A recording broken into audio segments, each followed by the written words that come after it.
Hai rekan-rekan semua, selamat pagi. Pada kesempatan kali ini saya akan berbagi mengenai cara mengisi LK 1.1 identifikasi masalah pada pendalaman materi PPG dalam jabatan kategori 1 gelombang 3 tahun 2024 ini. Nah, sebagaimana yang sudah rekan-rekan download format LK pada LMS masing-masing, maka tampilannya nanti akan berupa beberapa kolom yang harus diisi seperti terlihat pada tabel di sini ya. Jadi ada kolom untuk jenis permasalahan, masalah yang diidentifikasi, dan juga analisis identifikasi masalah. Nah, agar rekan-rekan semua bisa mengisi dengan baik semua kolom ini, maka rekan-rekan bisa mengingat-ingat kembali permasalahan yang pernah ditemui ketika mengajar di sekolah. Pada tabel ini, saya sudah memasukkan beberapa identifikasi permasalahan yang saya temui ketika mengajar. Jenis permasalahan yang saya identifikasi ada 8, yaitu yang pertama mengenai literasi dan numerasi, kemudian ada pedagogik, penanganan peserta didik bermasalah dan berkebutuhan khusus, kemudian ada pemahaman metode atau model pembelajaran di kelas, selanjutnya ada membangun relasi atau hubungan dengan peserta didik dan orang tua peserta didik, kemudian ada pemanfaatan teknologi atau inovasi dalam pembelajaran, ada pemberian feedback, dan terakhir ada asesmen hasil belajar. Nah, langsung saja kita bahas yang pertama, yaitu mengenai literasi dan numerasi, di mana ada 3 permasalahan terkait yang saya identifikasi, yaitu yang pertama ada rendahnya minat peserta didik dalam melakukan kegiatan literasi dari berbagai sumber yang relevan. Kemudian yang kedua ada kurangnya keaktifan peserta didik dalam membaca materi secara berulang untuk lebih mendalami materi. Dan yang ketiga ada rendahnya pemahaman peserta didik pada bagian perhitungan atau matematis, terutama dalam perkalian ataupun pangkat. Nah, untuk analisis identifikasi masalahnya di sini, ini biasanya tergantung dari peserta didik atau bisa juga dari gurunya. Seperti misalnya peserta didik itu kurang suka membaca buku yang mereka dapatkan dengan alasan buku itu terlalu tebal. Kemudian kalau dari guru, itu bisa dilihat dari guru itu mungkin kurang rutin mengkaitkan materi pembelajaran dengan sumber relevan yang ada. Sehingga permasalahan mengenai literasi dan numerasi ini bisa terjadi di dalam kelas. Untuk jenis permasalahan yang kedua, ini ada tentang pedagogik, di mana masalah yang diidentifikasi juga ada 3. Yang pertama yaitu mengenai rendahnya kemampuan berpikir kritis peserta didik dalam mengerjakan LKPD. Kemudian yang kedua, minat belajar peserta didik terhadap pelajaran fisika itu masih tergolong rendah. Dan yang ketiga, kesulitan peserta didik dalam membuat kesimpulan materi yang sudah dipelajari. Nah, untuk analisis identifikasi masalahnya, itu juga bisa bergantung dari peserta didik dan juga dari gurunya. Seperti misalnya, peserta didik itu kurang mendengarkan penjelasan guru sehingga tidak bisa menyimpulkan materi yang sudah dipelajari. Kalau dilihat dari segi gurunya, misalnya guru itu kurang memfasilitasi peserta didik dalam melakukan penarikan kesimpulan, sehingga masalah yang timbul pada pedagogik ini bisa terjadi di dalam kelas ketika kita mengajar. Selanjutnya jenis permasalahan yang ketiga itu ada tentang penanganan peserta didik bermasalah dan berkebutuhan khusus, di mana masalah yang sudah saya identifikasi di kelas ini juga ada 3. Yang pertama yaitu tentang terdapat peserta didik yang terkadang terlambat masuk kelas saat pembelajaran akan dimulai. Kemudian yang kedua, adanya proses perundungan di kelas ketika peserta didik tidak bisa menjawab pertanyaan yang diberikan oleh guru ataupun peserta didik ingin bertanya kepada guru terkait materi yang belum dimengerti. Yang ketiga, yaitu adanya peserta didik adem yang memerlukan penanganan khusus dalam hal penyampaian materi belajar. Nah, untuk analisis identifikasi masalahnya, itu bisa dari peserta didik, misalnya menggunakan berbagai macam alasan tentang keterlambatannya masuk kelas. Kemudian biasanya juga proses perundungan yang terjadi di kelas itu ketika peserta didik tidak bisa menjawab gitu, misalnya ada sorakan dari teman-temannya ataupun ada lontaran kata-kata yang tidak semestinya dilontarkan oleh peserta didik yang lain. Jadi sehingga terjadi proses perundungan di dalam kelas itu. Selanjutnya untuk jenis permasalahan yang keempat, ini ada pemahaman metode atau model pembelajaran di kelas. Untuk identifikasi masalahnya ada 3. Yang pertama yaitu rendahnya variasi kelompok siswa dalam diskusi di kelas. Yang kedua, karena pembelajaran itu harus berfokus pada peserta didik, maka digunakan metode pembelajaran diskusi dengan mengerjakan LKPD. Nah, pada saat diskusi kelompok ini, biasanya peserta didik kurang aktif dan kurang mampu mengambil perannya masing-masing. Dan identifikasi masalah yang ketiga itu ada kurangnya variasi model pembelajaran yang diterapkan oleh guru. Nah, untuk analisis identifikasi masalahnya, ini ada beberapa yang saya cantumkan di sini. Seperti misalnya belum optimalnya pelaksanaan pembelajaran berdiferensiasi di kelas, kemudian guru belum begitu memahami pembelajaran berdiferensiasi, atau guru juga kadang lupa untuk melakukan tes diagnostik di awal pembelajaran.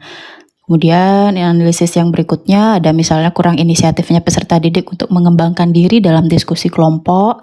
Kemudian adanya kecenderungan guru untuk menggunakan model yang sudah umum yang banyak digunakan, seperti misalnya discovery learning, problem based learning, dan lain sebagainya.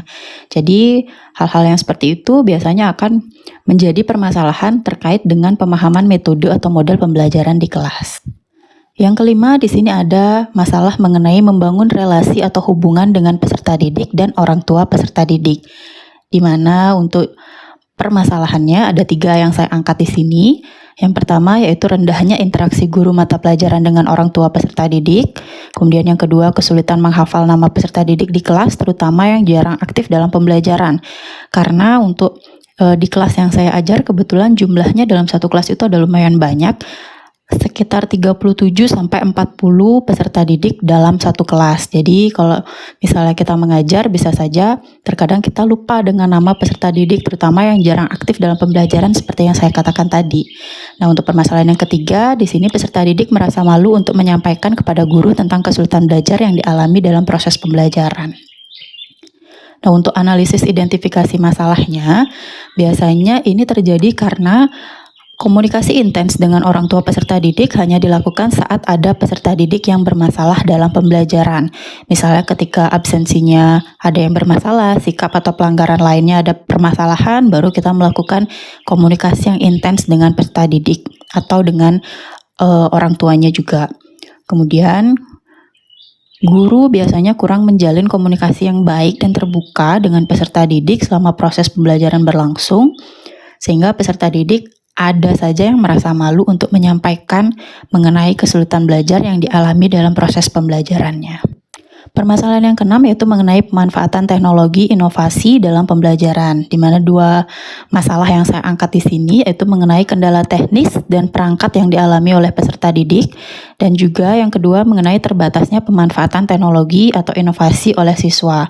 Nah, untuk analisis identifikasi masalah ini biasanya terjadi ketika guru akan melakukan asesmen dengan memanfaatkan Google Form atau misalnya quizzes pada peserta didik. Itu biasanya ada saja peserta didik yang handphonenya sudah mati dikarenakan baterai handphonenya itu sudah habis. Kemudian ada juga yang kendala di paket data atau kuotanya, sehingga terkadang untuk mengatasi itu guru harus meminjamkan perangkat kepada peserta didik, jadi agar pembelajarannya itu bisa tetap berlangsung dengan memanfaatkan teknologi. Kemudian mengenai terbatasnya pemanfaatan teknologi atau inovasi oleh siswa, ini bisa jadi juga disebabkan oleh guru. Mungkin ada beberapa guru yang belum sepenuhnya memanfaatkan aplikasi virtual lab, seperti misalnya OLABS, PET, atau lain sebagainya.